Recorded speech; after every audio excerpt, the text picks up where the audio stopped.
Yes.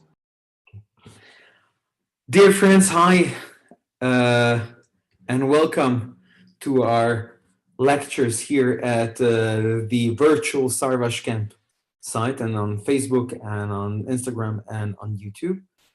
My name is Zsolt Balla. I was born and raised in Budapest and been living in Germany for the last 18 years. But in the last few decades, I've been serving in the camp as a counselor, head counselor, and later on also as a rabbi of the camp. It's a great, great pleasure to have you all on board. Whoever watches us live, whoever watches us from the recording, and I really, really hope that this little session of others will inspire you. Let me just say a few words in Hungarian.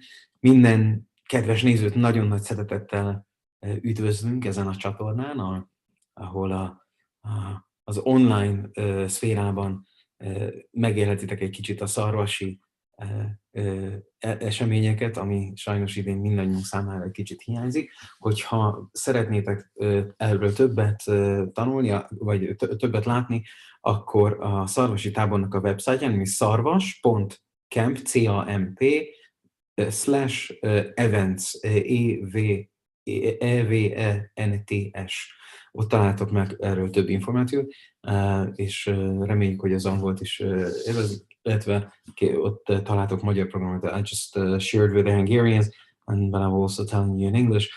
You will find some information if you're interested, more events and more learning sessions and more of everything what is connected to the camp at the website of the camp, which is Sarvas, SZARVAS.camp, C-A-M-P, /events, EVENTS. There you find more information. I'm sure you will find this in the comments as well. I would like to thank very much the organizers, especially Ilya Tarbayev for making this lecture available online, and of course Sasha and all the wonderful crew who's working behind the scenes, even if the camp is not on, but people are working tirelessly to bring you some good experiences also in online, and to make sure that Sarvash will not be missing from your lives this summer as well. So from now on, with your permission, I will share a screen. Our topic today is Shabbat, and Shabbat is probably if you're asking my personal opinion, it's definitely one of the most inspiring thing. You know, I come personally from a non-religious home. When I was born in 1979, and I was just 9 years old when I actually heard what it means. What I heard from my parents that we're actually Jewish. I am Jewish. I did not have a clue whatever that means. I didn't have an idea what are the implications. And throughout the years, I started learning, and I'm starting to have more experience, such as in a summer camp in Sarvash. And throughout the time, there were some experiences that were very new for me, and something very touching on a very, very deep level.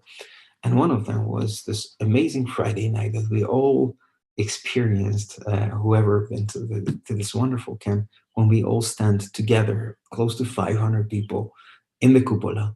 We set up the chairs, everybody's dressed nicely, we sing together. Suddenly, the camp director, back then Yitzko and Sasha, they switch off the microphones, say, from now on, something is different, something is special. This day is unlike any other that you experience in the camp. From now on, we're not going to use the PA system. It's only us. Nobody comes in, nobody comes out. This is us. This is what we're experiencing. So this was definitely a very interesting time for me to kick off and to experience. There's something very, very deep here that Judaism has to offer for us that is very relevant in our times as well. This is something very, very different than the rest of the world does. I have to be honest with you, I'm so old that back in the days we didn't even have cell phones. The smartphones and internet was not a distraction in the beginning of Shabbat. Later on, as smartphones and internet has become a real thing in the late 90s and early years of this millennia, things have changed. Things have changed, and this was the time when I even learned to appreciate much, much more. All this wonderful experience that the Shabbat gives us. According to my humble opinion, we are so overwhelmed with everything, especially that is pouring out online and from the communication to us. There's no way we can filter. There's no time that we can take time back. As there's between rabbis, sometimes we rabbis, we speak to each other in Yiddish, and one of the words that we use in this lifetime, we are in ausgezoomt in German, that we are zoomed out. What does that mean? In the last few weeks, since we spent time in the confinement of our homes, we are so much overwhelmed with all the conferences. Zoom, this doesn't mean in any way I would like to critique this platform. It's just incredible to come to reach you that normally I wouldn't be able to. But still, we're so overwhelmed throughout the week with all the information that's pouring in our faces, all the way we're, so to say, enslaved to our devices, enslaved to speak to people, enslaved to be always constantly online, to be always on the call. Still, we have an incredible gift. This incredible gift is what we call Shabbat. We have the best excuse for 25 hours a week. Sorry, I wish 24 hours a day, 25 hours a week to switch off, to take a step back, to experience what is really important for us. Who are we? We are overwhelmed with all the information they're trying to tell us who we are, what we're supposed to be, but are we really that? Who are we? Let's take one step back. Let's focus on ourselves and let's focus on our role in the world. Let's focus on our relationship with God. You cannot leave God out of the equation. It's a very, very fundamental belief in in Judaism, that this whole thing, one of the reasons why we keep it is because we believe that this is a statement, this is a testimony that we are not alone in this world. We have a role, we have a goal to achieve. And this is the divine goal that has been set to us by the Torah, by God and by our sages. So I would like to take a little tour with you in the next 50 minutes of what are the things that we have to do on Shabbat. Why are we doing these things? One example that I would like to use for the Shabbat is that it's very often, not example, but one problem is that very often it's approached from the negative. On the Shabbat, you cannot do this, you cannot do that. It's forbidden to do this, forbidden to do that. But in truth, sometimes restrictions are the things that enable you to do incredible things. And just think about the signs on the road and all the rules that you have to keep when you drive. Why are they there? Why can't you just go from A to B? Because if people do not keep to the rule, then it's going to be dangerous. You cannot achieve the same thing if you do not have rules.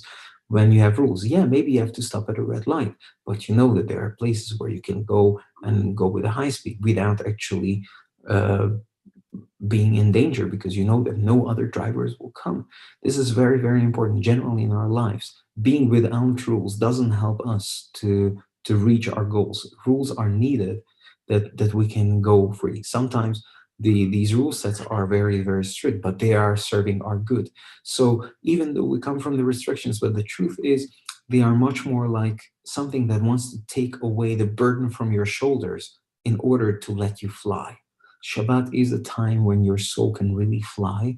And the reason why we don't do so many things is just in order to leave this incredible burden of the day-to-day living. We leave it behind to actually come to a brand new level, to rise to a brand new level that we never did before. So let's go in order, and we're gonna experience what are the things that you're supposed to be doing, and how do you achieve that. So first of all, why do we keep Shabbat? We have two sources for that, but the two are actually very different. On the right side here, you see a picture. This picture is supposed to tell you about the 7 days of the creation, that in our narrative, God has created the world in 7 days. It's important at this point to emphasize. We Jews are really, really believers, but we're not crazy. we understand that science has something to offer for us. And not only that, science is also a very, very good representation of the truth of God. So whenever we speak about 6 days of creation, it rather means 6 eras of creation, how the world came to be until mankind, the soul in mankind, appeared in the last hours of the 6th day. So we have these 6 eras that maybe were million years. You never actually know. We don't know exactly how many years, but we know that there is a process, the 6-day process, until we reach the time that humankind was able to do the will of the divine, of God, what he imposed on us, how to make this world a better place. Even though, let's be honest, we are failing with this role very often. But we have to remember that God created the world. Why is that so important? In order to understand who is in charge, who is the boss in this whole picture. Is it me? No, I'm just I have a very important role to fulfill. I have a very important work to do, but it's actually God who is in charge. He is the boss. He's supposed to be doing, and this is the reason why we make a testimony on the 7th day. By me taking a day off is a statement for me that I am not in charge. It is God who created this world. This is one important thing. However, we see in the book of Exodus, and this is what we very often sing together on a Friday night, whoever goes to synagogue, and even though we cannot go to synagogue now, but I hope we remember the tune.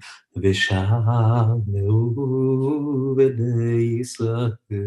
Or what is the other tune? V'shameru b'nei Yisrael et ha-Shabbat לעשות את השבת לדורותם ברית עולם. It's a Brit Olam, it's an eternal covenant. The people of Israel shall keep the Shabbat, observing the Shabbat throughout the ages as a covenant for all time. It shall be a sign for all time between me and the people of Israel. For in 6 days Hashem made heaven and earth, and on the 7th day he ceased from work and was rested.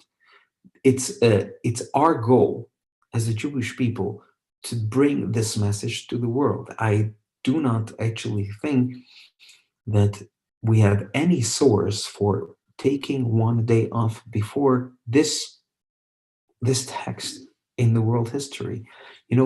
Just a few weeks ago, close to 7 weeks ago, we're approaching the holiday of Shavuot.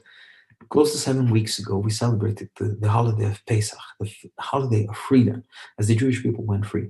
And in the Haggadah, in the text that we read in the first night, the Seder night, we read that if God wouldn't have taken us out of Egypt, then up until today, close to 3,400 years later, we and our children and our children's children and all subsequent generations would be still slaves to the Pharaoh. How could you say that? How could the text of the Haggadah say that 3,400 years later, you would still be slaves? And the answer is that the freedom of the Jewish people was the main event and the text of the Torah that introduced the idea to the world that the world can be free. There's no such thing as eternal slavery. Slaves are not meant to be slaves forever. Whenever we say the Kiddush on Friday night, we say that we celebrate the Shabbat, not just Zecher L'Maaseh Bereshis, but Zecher in memory of Yetziat Mitzrayim, Zecher Yetziat Mitzrayim. We observe the Shabbat to remember that God, through this incredible invention of the Shabbat, presented the world. There is no eternal slavery. You are free. I am the only boss, he says. And therefore, we Jews have to bring this idea to the world. We have an obligation to be a light to the nation. We have the obligation to be a moral compass. We have to be actual. The word just comes to my mind in German. Vorbilder. We have to be examples for the world how we are celebrating our lives and how we are leading our lives. One of the way is sometimes we have to take one step back, and the reason is because we're not in charge. And this is actually an eternal covenant. The Jewish people have to bring this message throughout time to the world. This is one of the basic moral. And if you think about it, this part we have actually quite well achieved, that all the world today is basically going to this routine of 6 days plus 1 day. We have 1 day, at least 1 day free. It's very interesting. I believe in the 50th, somebody suggested, if you think about it, that the solar year has 365 days, which divided by 7 is actually exactly 53, and 1 day is remaining. So people said, let's do the following. Each January the 1st will be Monday, and we keep counting 53 times 4 weeks, 364 days, and we have 1 day of celebration, and then let's start over again. One of the reasons it's not possible, because for us Jews, this will be a very, very big challenge. We are used to the fact that we have to live our lives on a 6+1 basis, and even if we just push it off, it's not in our power. The reason why it's not in our power is because this is a divine commandment. This is not just from us. Without actually the divine idea that this is not coming from humans, this is coming from God, it would be probably impossible to keep it. So it is our duty as Jews to actually bring this message of the 7th day to the world. Now, we have 2 aspects of the Shabbat, and this is, I already told you, that we have to safeguard the Shabbat and to remember we have 2 things. It's not just what we cannot do, but it's also what we have to do. So where is the source for that? If you read your Torah, if you read the 5 books of Moses, you will see that the so-called 10 commandments appear twice in the text. Once in the book of Exodus, which is the 2nd book of the 5 books of Moses, and once in the book of Deuteronomy, in the 5th book of Moses. In the 5th book of Moses, Moses retells the story of the Jewish people after they came out of Egypt, every single detail, and retells also part of the laws. That's why we call it Deuteronomy. It means the 2nd book, the repetition. But in the repetition, there's something very weird. If it were the pure repetition, especially some such important texts as the 10 Commandments, the 10 Commandments should use the exact same words. However, in the 2nd book of Moses, it says, Zachor et Yom HaShabbat lekadesho. You should remember the Shabbat day to observe it. And in the 5th book, you say, Shamor et Yom HaShabbat. You have to safeguard sorry, I have to change this in the PDF. Safeguard the Shabbat. What is the difference? So Zachor, to remember, means actively make it a day of remembrance. Do. Shamor, to safeguard, means there are certain things you don't do. It has both aspects, to do it and don't do. And if you just remember one of the first few words of Lecha Dodi, Shamor v'zachor b'dibur echad ishmiyanu ke'lam meyuchad. What is the meaning of these words? Shamor v'zachor, safeguard and remember. B'dibur echad ishmiyanu ke'lam meyuchad. The only God told these 2 concepts within 1 word. This is what our sages say. One place it says remember, there's a safeguard. So God said 1 thing, but I heard 2. God said within 1 word, miraculously, that even though he said just 1 word, but we understood that it has 2 implications. We have to restrain ourselves from doing certain things in order to actually make it an incredible day of remembrance. And this is also one of the reasons why we light 2 candles, as you can see on this picture. Each, the Jewish households throughout the world on Shabbat, they come and light 2 candles, one for Shamor and one for Zachor. So the last one, the Shamor, to safeguard, it means don't do Melacha. Now we're going to go into details. What does it mean? Do not to do a Melacha, do not do certain activities on Shabbat. But let's see first what we have to do. What is what we do? In order to actually enjoy the Shabbat, we have to prepare. and the preparation is just as important as the holiday itself.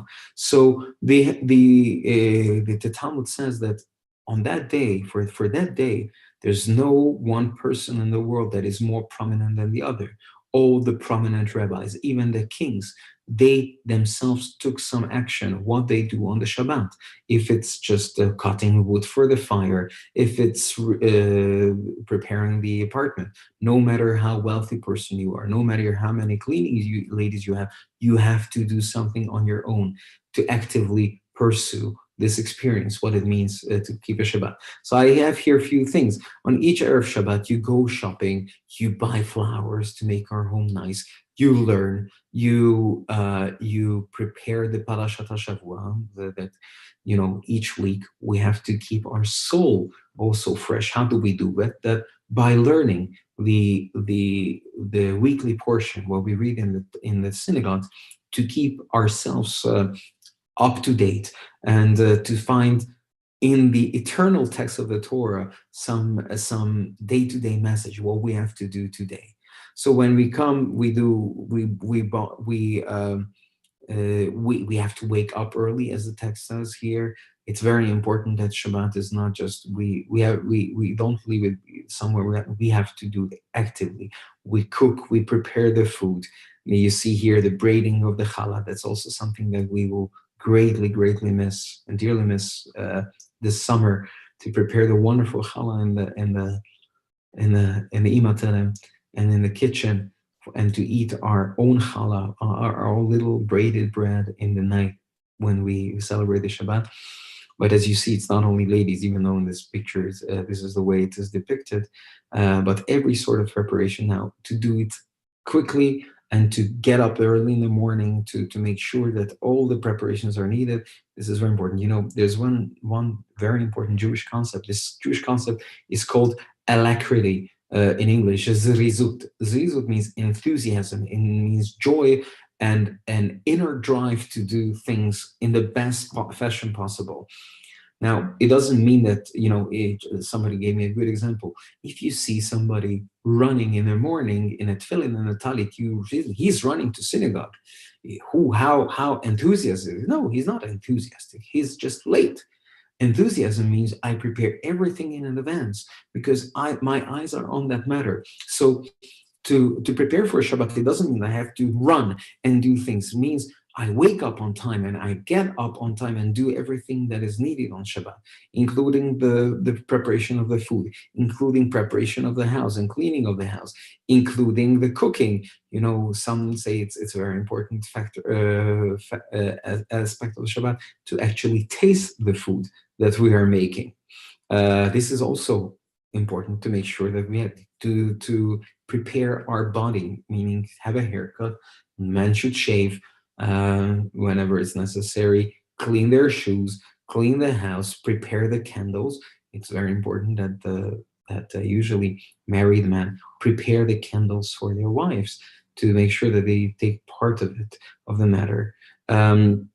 There are some communities here, you can see reciting Shir HaShirim. Some prepare in a time that with a way of reading from our holy scriptures, including the Song of the Songs of the Shir HaShirim by King Solomon.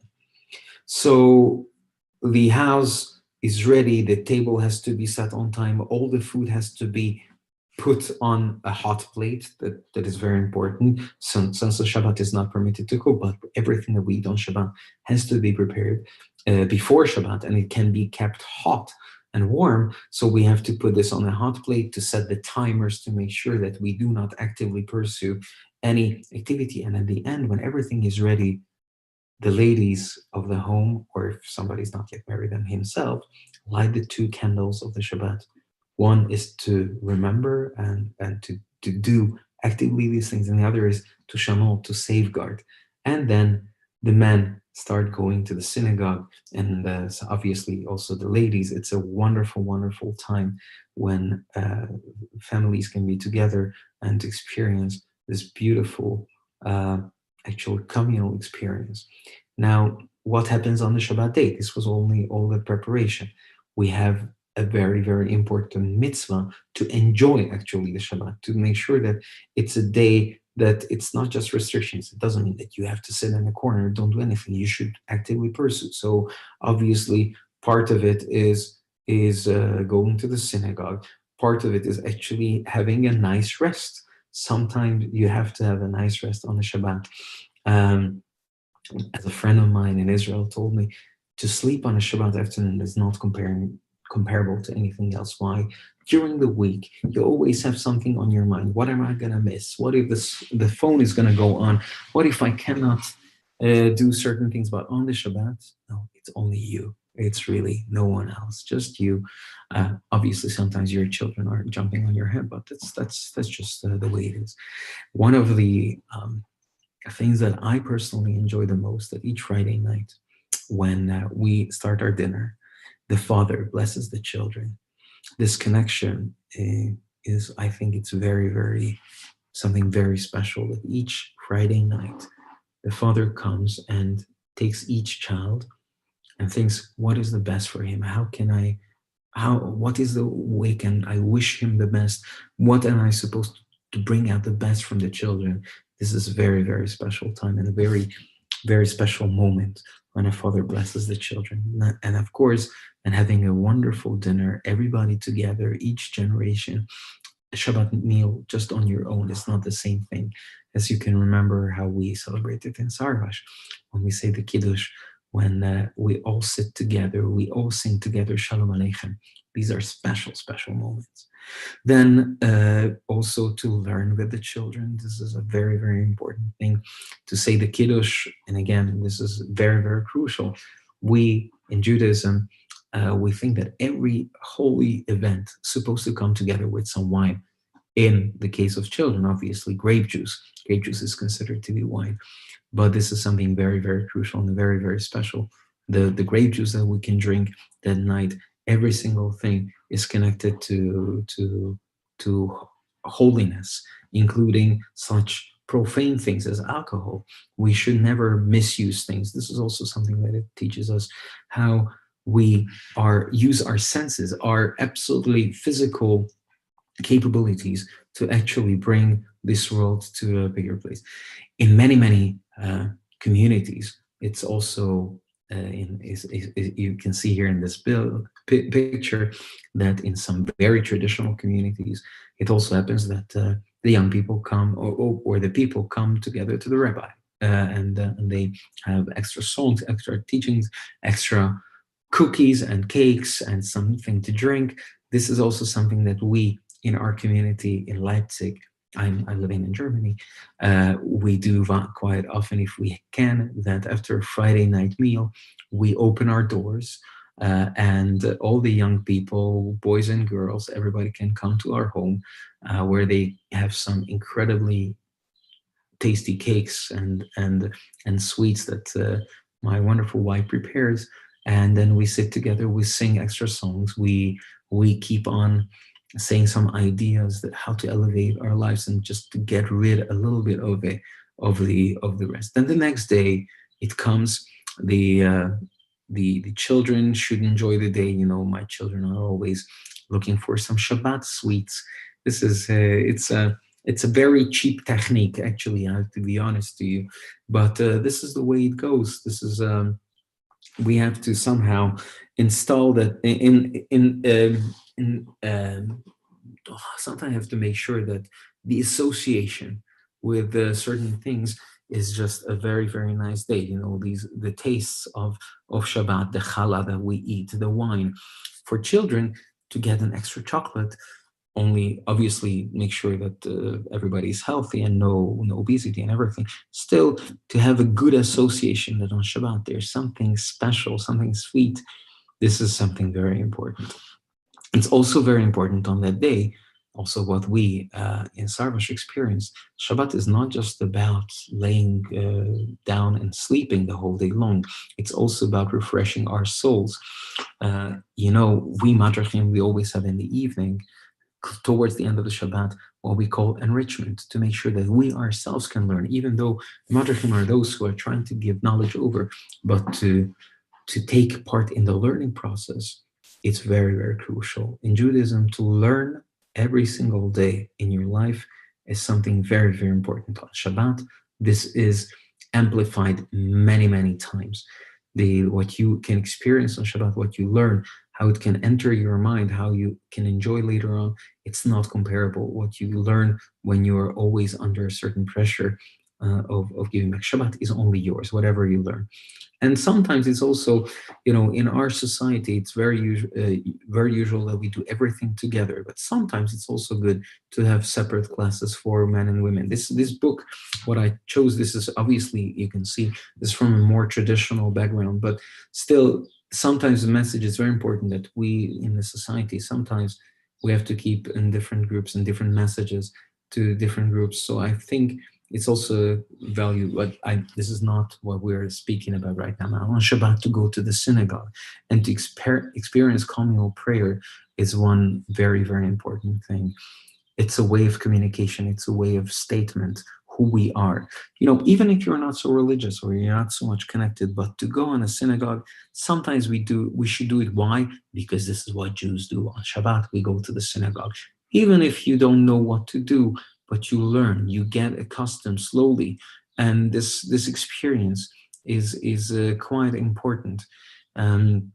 This is what we Jews do, is going on the Shabbat to the synagogue, and we're keeping it together. This is the slogan of a wonderful project in the last few years, initiated by the chief rabbi of South Africa, from Johannesburg, Rabbi Warren Goldstein. Rabbi Warren Goldstein initiated that we have one Shabbat a year all through the world, where we all try our best to keep the traditions of Shabbat together as a nation, but in different places. So this is what is called the Shabbat Project. If you hear about it, just join and keep it together. So this is what we have to do now. How to achieve? Sometimes, in order to do things, we have to take a few steps back and restrain ourselves from what we're doing. So what are the things that on Shabbat we do not do?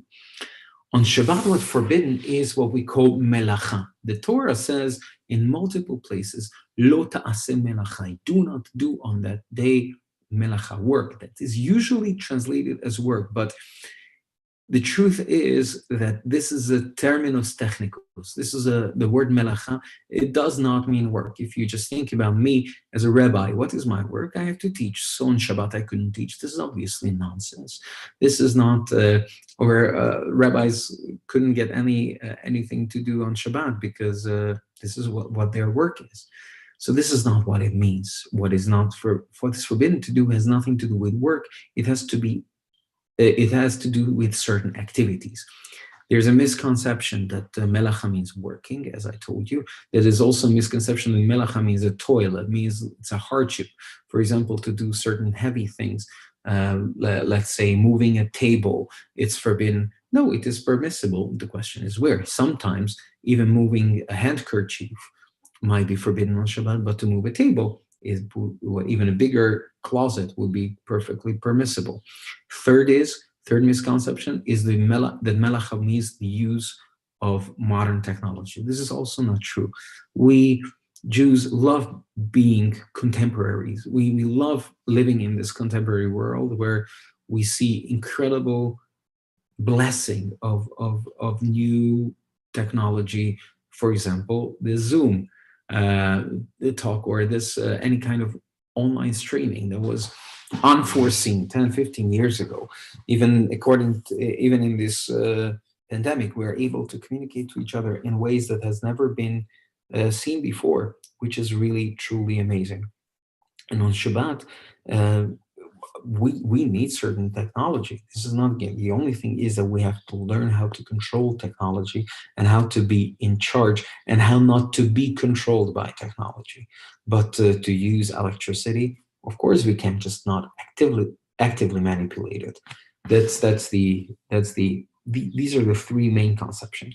Now, I give you an example. What our Shabbat would be without any of the rabbinical any of the rabbinical restrictions. It could be actually a day. For example, here's a businessman who could use a bus or taxi to go to work if it weren't forbidden by rabbinic law. He could check the stocks. Wow, how much is it? Manually, not with an electric device, or organizing and moving shelves. If it weren't organizing and moving is a rabbinical restriction, or handling transactions. It could be perfectly signing papers with the left hand. According to the Torah, what is forbidden on Shabbat is only to sign something with the right hand, the way one regularly would do. But with the left hand, it's not just a technical difference for lefties. If what is Torah forbidden is to do it with the left hand, but with the right hand, it would be um, permissible. Side note over. Or you could ask some non-Jewish workers, to your secretary or somebody, to do things on your behalf. But we know that it would not be Shabbat. So all these reasons, the rabbis throughout the generations and throughout the centuries, they impose certain extra measures to make sure that this day will be the way it is supposed to be, the way it is meant to be different, and to give us an additional boost, and to give us an additional layer of holding back. Now, what is forbidden then on Shabbat? The Torah, whenever it tells us that it's forbidden to do a melacha, it very often puts it in the context of preparing the temple, or the tent of meeting. The tent of meeting was a provisoric building in the temple that traveled with the Jewish people all through the centuries, and there until King Solomon, after King David decided to build the temple in Yerushalayim, his son, King Solomon, built up the temple. So every single thing that has been used to prepare this temple, it's called Melacha. And these 39 categories of activities are the ones that are forbidden on Shabbat. How do you prepare? What are the things? So there are actually 4 big groups of working. One of them is making bread, because making bread is one of the key elements in the temple. And there was a table that had the lechem hapanim, the special bread, show bread that the Kohanim ate each week. And this has to be made. So what are the steps that you use for making bread? And obviously, just to refer back, you had to have the textile covers. You have to prepare textile. How do you do that? You had to make cover on the temple, on this temple building, out of hides, leather. So how do you prepare leather? What are the steps to prepare leather? And obviously some extra building measures of how to actually construct this whole thing. So these are the big 4 groups of the activities. And if you see 7 plus 8 plus 11, 30 plus 13 is actually 39. Now on the right side here, you see a tzitzit, a picture of the strings that the religious men wear on their clothing.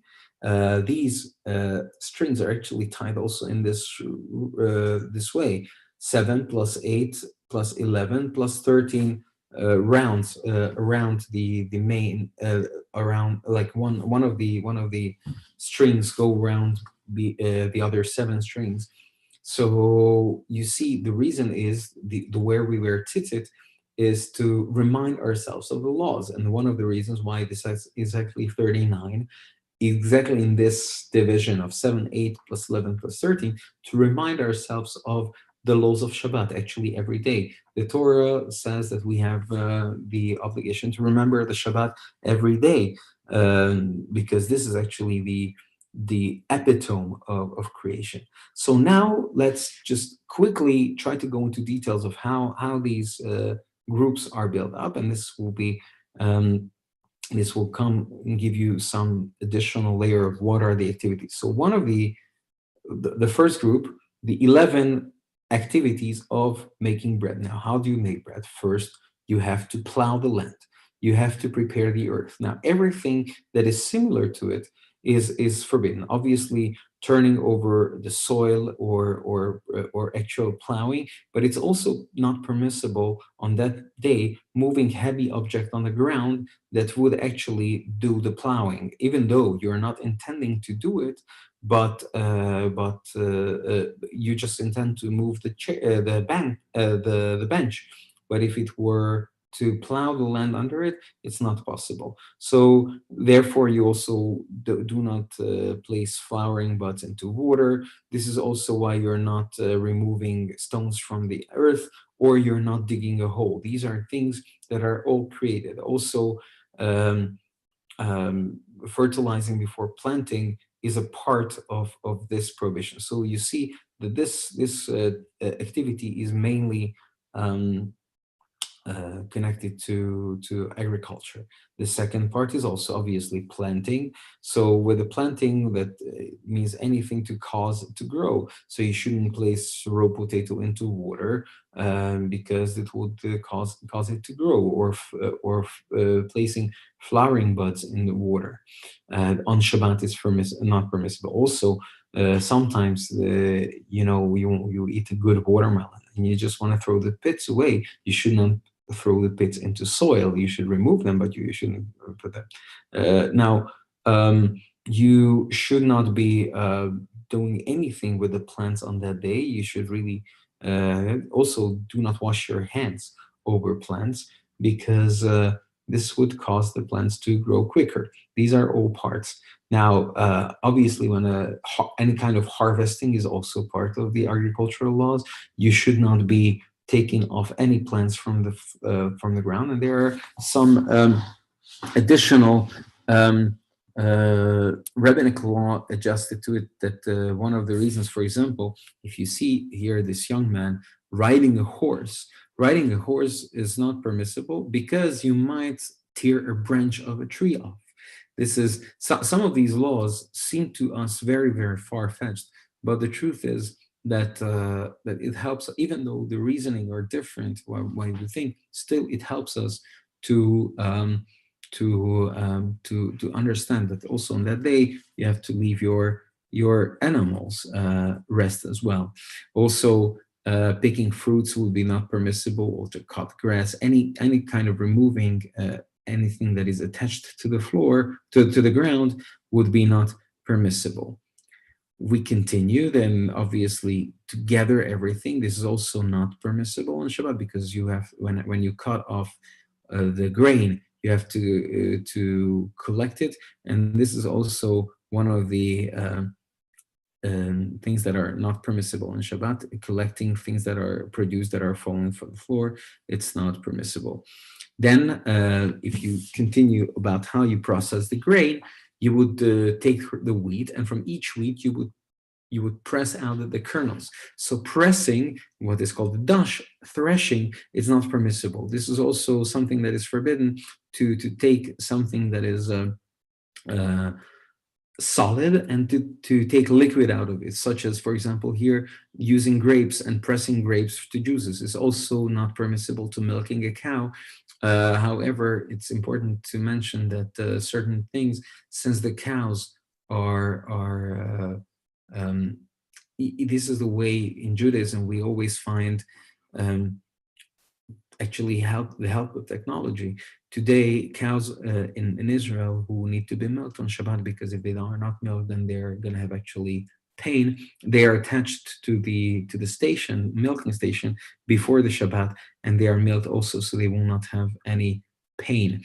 But any kind of threshing, including, for example, liquids from textiles, is not permitted on Shabbat.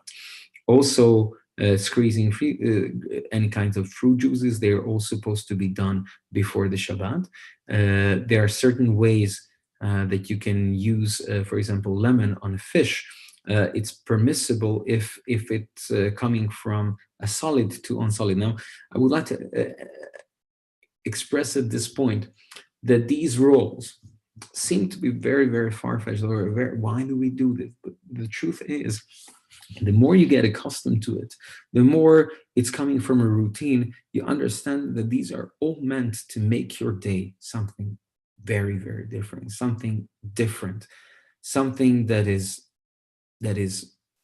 coming very much from the inside of you, even if the world doesn't always allow you to experience that, because, so to say, our vision is blurred. But at the moment you get this freedom to do it, it gives you a very it's an amazing experience.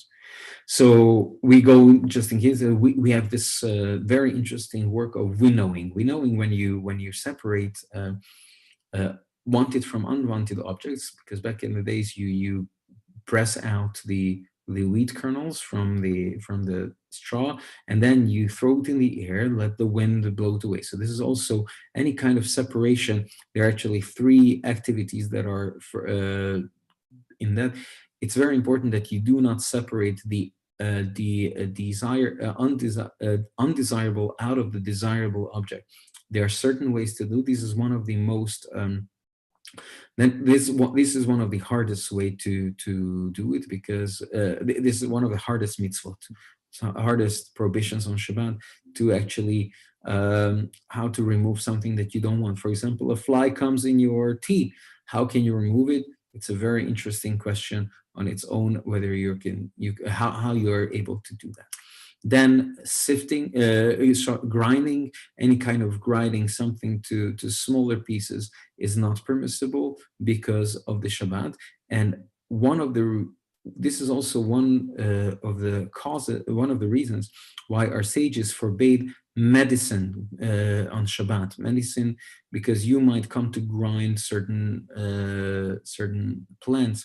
So therefore, if you have just a slight ailment on Shabbat without any serious consequences and without any serious pain, then you are not supposed to take a medicine. For example, if you just have a slight headache, if you know that it's fine. I want to tell you at this point, in Judaism, we might be radical, but we're not crazy. We want to make sure that people are living. That's very important, that the Torah says you have to live by these laws. You have to live these laws and not to withhold yourself. So whenever it comes to save a life, and whenever it comes to make sure that lives are saved, this is what we do. We do not hesitate and save lives. So when we speak here about medicine, we're really speaking about cases when there's no problem and no medical issue involved. Just, let's say the air pressure has changed and therefore I have a slight headache, but I function totally normally. In this case, on Shabbat, one should not be taking medicine. This is because of the grinding.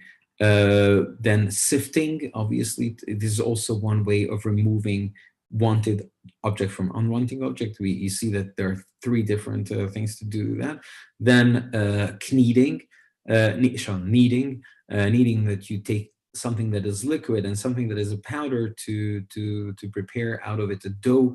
This is a forbidden activity on Shabbat, and any similar activity. Also, actually, the making of a bread means baking or cooking to prepare any kind of food. To heat up any object on Shabbat is forbidden. It's permissible to do it from before Shabbat, to put on all the foods on a hot plate. It's also meant to take your mind away from what you have to do. You put all the food on Shabbat. I just give you an example. Once we were supposed to have, I live in Leipzig, and we have very often guests who are coming, former Leipzigers who live today all over the world. Their families have been, families relocated before the deportations, God forbid, and they come back sometimes to visit us. So there's a program of the city of Leipzig that brings back yearly 35, 40 people from all over the world. So some of them told me that they're religious, and obviously I was very happy with my wife to welcome them. It's obviously it's a little arrogant for me to say I. It's always my wife who is doing most of the work, and she's really amazing in that. Well, we prepared for 4 guests because we thought that there will be only 4 guests coming in who told us that they want a Shabbat meal, and the others were not interested. However, after the services Friday night, instead of 4 guests, suddenly 18 people came.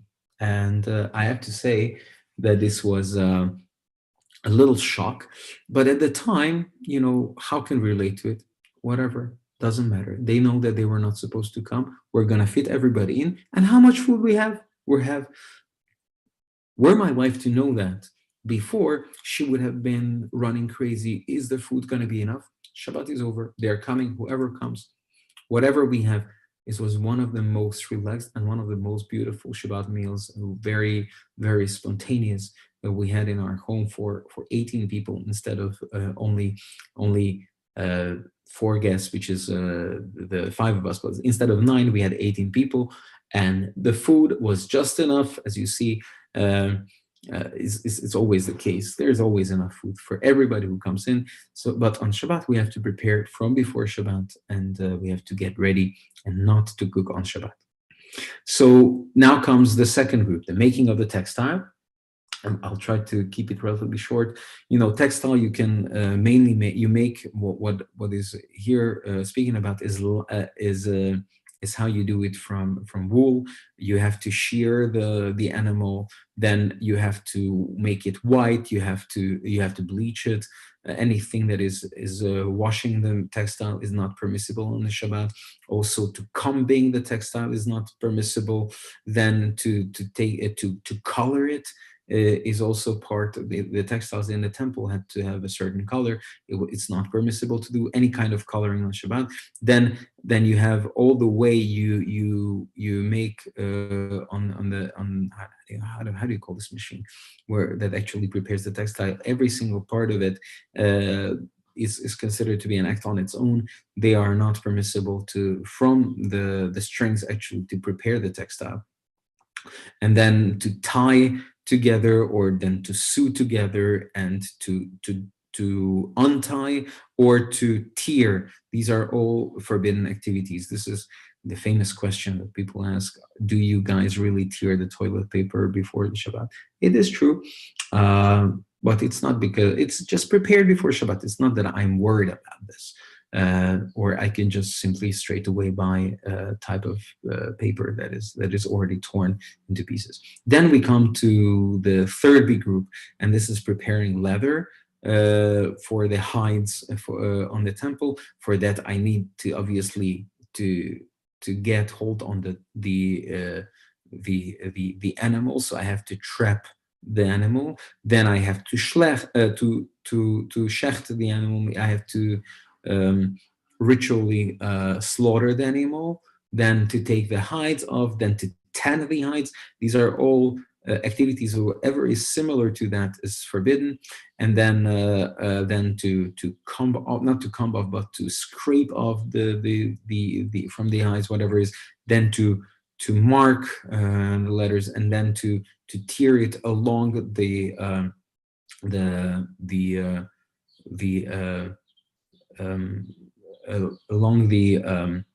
or cutting into shape. This is not permissible as well. Now we come to the last 8 activities, which are general building. For example, writing or erasing text, which was used in a temple to mark all the pieces to make sure that they knew which comes where. Then obviously any sort of making a building is permissible, or to destroy. This is actually one very big group that includes most of the working, and also what is called the finer hammerable. Sorry, then just let me just to put on fire and to extinguish fire is also a forbidden act on Shabbat.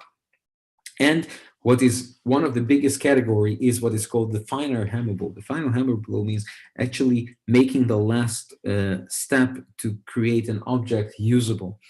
This is a very, very complex subject. This includes many activities on Shabbat. What makes it forbidden? And we slowly come to the two last activities that are the last activity on this is number 39 is what we call carrying in domain. So that's what I told you. Sometimes carrying tissue is a violation on Shabbat. and carrying a big piece of furniture is not. It depends on where you do it. If you do it on the street, even a tissue is forbidden. It's meant to preserve the state of the social society as it is. If you do not move objects from the private domain to the open domain, then this is the way the society will just also be intact. Just as the society has to also rest one day. And then we have the last rabbinic prohibition of what you call muktzah. There are certain objects that's usage would be problematic on Shabbat. So therefore, our sages said, do not move these objects. It's permissible to touch it, but not to move them, lest you come to misuse them and to violate the Shabbat. So this is just a very, very quick overview of the things that one should not be doing on Shabbat. But again, it's very important to focus, and this is, I would like to wrap up within this one sentence. Whatever you don't do on Shabbat, it's meant to help you to get rid of the burden so you can fly freely. We have one day of a week where we've got this incredible gift of removing ourselves from this world and to come to an absolutely new, a new level of existence. And I really wish this year I had the chance again to sing with you all together Lechadodi in the cupola, and to hear Sasha and Zuzha singing before Hallelu, Hallelu, Halleluka, Hodu Lashem, with the girls and the boys, and to hear Meir Helmon playing his guitar, and the whole camp just singing together all these wonderful songs, and then suddenly everything is switched off, and it's only us singing together Veshamru Bnei Israel, singing together Lechadodi, singing at the end Adon Olam. I will greatly miss that. This will be my first year, I really have tears in my eyes, within 23 years that I will not have this experience. So I really, one of my wishes that we all gonna be able to experience that all together as people, alumni of Shabbat, as kids who are yet to come to the camp, and maybe we'll understand what does that mean to be elevated together to this level, to sing Shalom Aleichem in the dining hall together, to eat your own challah that you braided, to make a kiddush together, to wish each other wonderful Shabbat. I hope that there will be certain ways even to experience this year.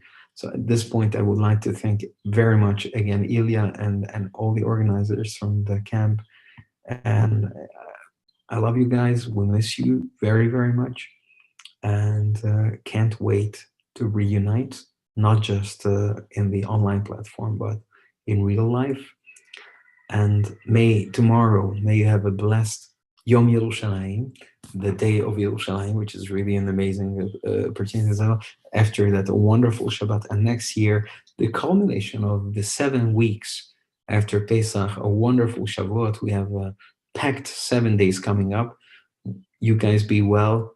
And if you have any questions, please do not hesitate to ask us and to reach out to us. We're here for you.